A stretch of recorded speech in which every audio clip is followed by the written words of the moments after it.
Shalom Bapak Ibu yang dikasihi Tuhan Yesus, kiranya damai sejahtera Kristus beserta kita semua. Selamat mengikuti renungan firman Tuhan hari ini. Tuhan Yesus memberkati. Renungan kita hari ini berjudul Tanda Zaman.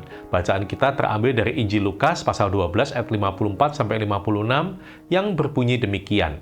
Yesus berkata pula kepada orang banyak, apabila kamu melihat awan naik ke sebelah barat, segera kamu berkata akan datang hujan, dan hal itu memang terjadi. Dan apabila kamu melihat angin selatan bertiup, kamu berkata, hari ini akan panas terik, dan hal itu memang terjadi. Hai orang-orang munafik, rupa bumi dan langit kamu tahu menilainya, mengapa kamu tidak dapat menilai zaman ini?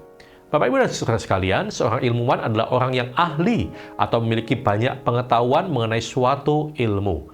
Karena keahliannya ini, para ilmuwan mampu melihat berbagai tanda di bumi, misalnya memprediksi iklim atau cuaca dan dampaknya, keadaan ekonomi suatu negara dalam kurun waktu 5 tahun ke depan misalnya, dan sebagainya.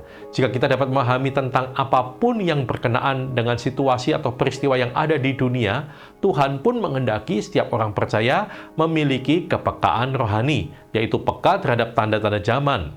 Ini berkaitan dengan kedatangan Kristus. Jika kita perhatikan apa yang sedang terjadi, sudah tampak jelas sekali bahwa kedatangan Kristus sudah semakin dekat.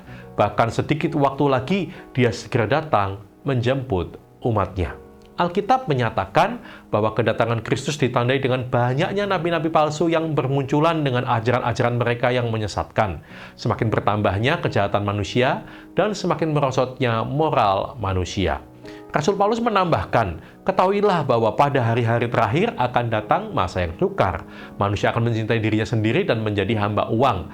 Mereka akan membual dan menyombongkan diri. Mereka akan menjadi pemfitnah. Mereka akan memberontak terhadap orang tua dan tidak tahu berterima kasih, tidak memedulikan agama, tidak tahu mengasihi, tidak mau berdamai, suka menjelekkan orang, tidak dapat mengekang diri, garang, tidak suka yang baik, suka mengkhianat, tidak berpikir panjang, berlagak tahu, lebih menuruti hawa nafsu daripada menuruti Allah.